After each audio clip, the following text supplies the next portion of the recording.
अर्थव्यवस्था में विकास के लिए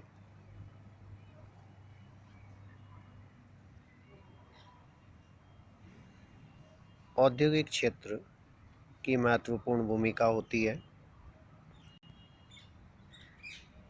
भारत के संदर्भ में भी कृषि के साथ साथ औद्योगिक क्षेत्र का महत्वपूर्ण स्थान है। वस्तुओं की पूर्ति,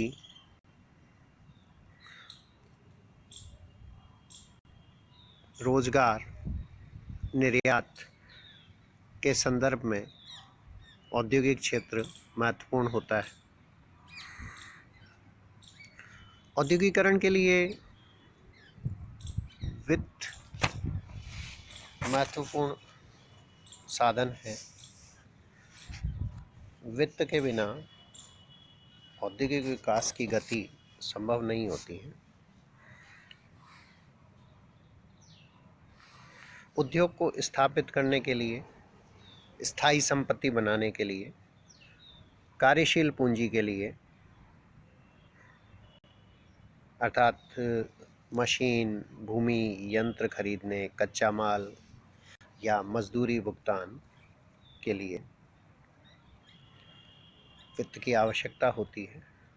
और इसके बाद, स्थापना के बाद भी उद्योग के विस्तार के लिए वित्त की आवश्यकता होती है।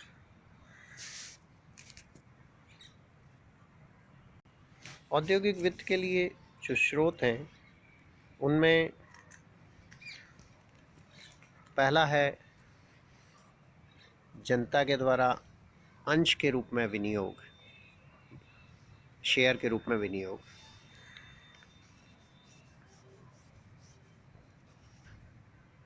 जनता से उनकी छोटी छोटी बचतों को एकत्रित कर उद्योग में पैसा इकट्ठा किया जाता है। भारत में समय के साथ साथ पूंजी बाजार का विकास हुआ है और शेयर के माध्यम से काफ़ी पूंजी इकट्ठी की जाती है। दूसरा है ऋण पत्रों से के द्वारा ऋण, बॉन्ड्स या डिबेंचर्स के रूप में। तो विभिन्न संस्थानों द्वारा ऋण पत्र या बॉन्ड्स जारी करके पैसा एकत्रित किया जाता है। यह भी समय के साथ काफ़ी विकसित हुआ है और बड़ी मात्रा में कंपनियां इस माध्यम से पैसा एकत्रित करती हैं। इसके अलावा तीसरा है कि अर्जित लाभ का पुनर्विनियोग भी होता है। कंपनी के द्वारा जो लाभ अर्जित किया जाता है उसका कुछ हिस्सा भविष्य के विकास और विस्तार के लिए रखा जाता है और उसे पुनः विनियोग किया जाता है। अगला है कि सार्वजनिक जमा प्राप्त करना। कई कंपनियां सार्वजनिक जमाएं एकत्रित करके पूंजी की व्यवस्था करती है। इसके बाद एक और महत्वपूर्ण स्रोत है व्यापारिक बैंक, जो कि अल्पकालीन ऋण देते हैं मुख्यतया। व्यापारिक बैंकों के माध्यम से उद्योगों के द्वारा बड़ी मात्रा में ऋण लिया जाता है और वित्त की व्यवस्था की जाती है। इसके बाद है बीमा कंपनियों से, विशेषकर भारत में देखें तो जीवन बीमा निगम से उधार लेकर, ऋण लेकर कंपनियों ने वित्त की व्यवस्थाएं की है। इसके अलावा जीवन बीमा निगम शेयर्स भी खरीदता है, ऋण पत्र भी खरीदता है। इसके बाद एक और स्रोत है देसी बैंकर हमारे या साहूकार।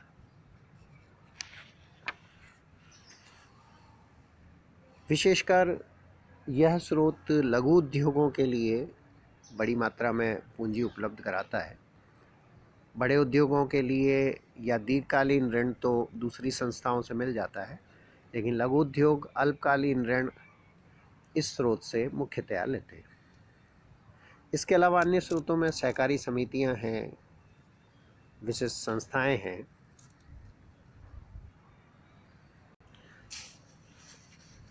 अब हम बात करते हैं कि विशेष संस्थाएं जो उद्योगों को ऋण या पूंजी उपलब्ध कराने के लिए भारत में स्थापित की गई। इसमें एक है हमारा पहला भारतीय औद्योगिक वित्त निगम। यह 1948 में स्थापित हुआ।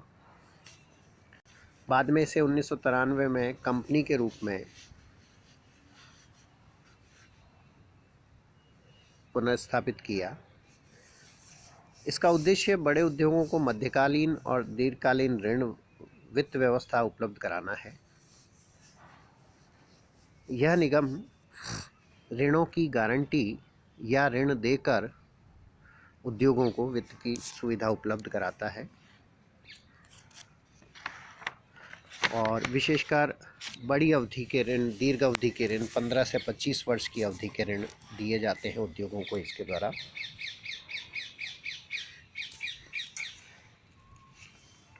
इसके बाद दूसरा है औद्योगिक साख और विनियोग निगम, industrial credit and investment corporation of India, ICICI। 1955 में निजी उद्योगों को मध्यकालीन और दीर्घकालीन ऋण या वित्त उपलब्ध कराने के लिए इसे स्थापित किया गया था। 2002-03 में ICICI बैंक में इसका विलय हो गया और इसे एक बैंक के रूप में अब यह कार्य कर रहा है। इसके बाद तीसरा है हमारा भारतीय जीवन बीमा निगम के द्वारा वित्त की व्यवस्था कराई जाती है। मध्यमकालीन और दीर्घकालीन ऋण दिए जाते हैं।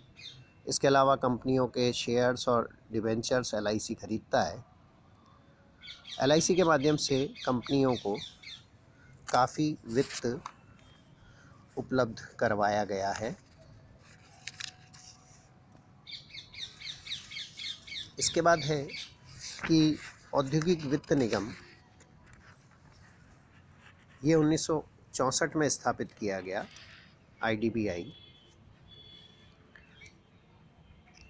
इसका उद्देश्य भी सार्वजनिक और निजी क्षेत्र की औद्योगिक संस्थाओं को विस्तार, विकास और नवीनीकरण के लिए सहायता देना था।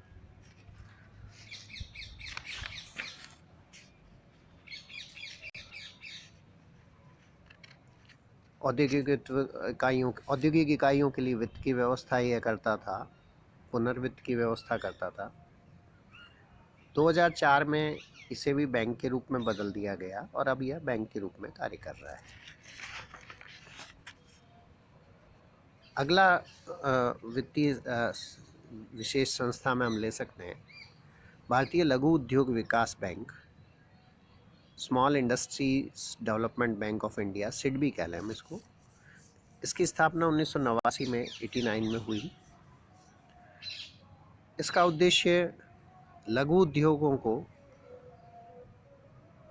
सहायता उपलब्ध कराना था, ऋण और अग्रिम उपलब्ध कराना, ऋणों का पुनर्वित्त व्यवस्था करना और SIDBI के द्वारा लघु उद्योगों को काफ़ी सहायता उपलब्ध करवाई गई। इसके अलावा राज्य वित्त निगम स्थापित किए गए थे। 15-16 के बजट में मुद्रा योजना आरंभ की गई। SIDBI के सब्सिडरी के रूप में 20,000 करोड़ रुपए की पूंजी से मुद्रा योजना, मुद्रा बैंक कह लें, जो कि छोटे और लघु उद्योगों को, छोटे या सूक्ष्म उद्योगों को ऋण उपलब्ध करवाना लक्ष्य था। इन सब संस्थाओं के द्वारा भारत में औद्योगिक इकाइयों को वित्त की सुविधा उपलब्ध करवाई जा रही है। फिर भी भारत की आवश्यकताओं को देखते हुए, औद्योगिक विकास की संभावनाओं और आवश्यकताओं को देखते हुए औद्योगिक वित्त की सुविधा अपेक्षाकृत कम है। उसका कारण देखें हम तो पहला है कि आय का स्तर और बचत का स्तर हमारे यहाँ कम है। हमारे यहाँ बचत राष्ट्रीय आय का केवल 22 से 23% है, जबकि अन्य राष्ट्रों में ये कहीं ज़्यादा है। तो दूसरा है कि संगठित मुद्रा और पूंजी बाजार पूर्ण विकसित नहीं है। अभी हम यह भी नहीं कह सकते, अभाव कह लें। मुद्रा और पूंजी बाजार हमारे यहाँ बढ़ रहे हैं, विकसित हो रहे हैं, लेकिन अभी और उसमें ऊंचाइयों की आवश्यकता है। व्यापारिक बैंकों के विकास की गति धीमी कह लें, या व्यापारिक बैंकों के द्वारा जो ऋण उपलब्ध कराए जा रहे हैं वो आवश्यकता के मुकाबले कम है। इसके अलावा एक बड़ी कमी और है कि हमारे यहाँ साहसी पूंजी का कमी है। हमारे पास लोगों में बचत भी है, वे बचत को उद्योगों में नहीं लगाते, अपने पास एकत्रित करके रख लेंगे या अनुत्पादक कार्यों में लगा देंगे। तो ऐसे में बचतों का बड़ा भाग साहसी पूंजी के रूप में इस्तेमाल नहीं हो पाता। इसके अलावा एक और कारण है कि कर की दर ऊंची होने के कारण भी व्यक्ति धन अपना विनियोग ना करके अनुत्पादक कार्यों में लगा देता है। स्वतंत्रता के पश्चात हमने बहुत प्रयास किए हैं और बहुत सफलता भी पाई है। औद्योगिक वित्त के स्रोत बढ़े हैं, औद्योगिक वित्त की राशि में बहुत वृद्धि हुई है और अभी और वृद्धि की इसमें आवश्यकता है।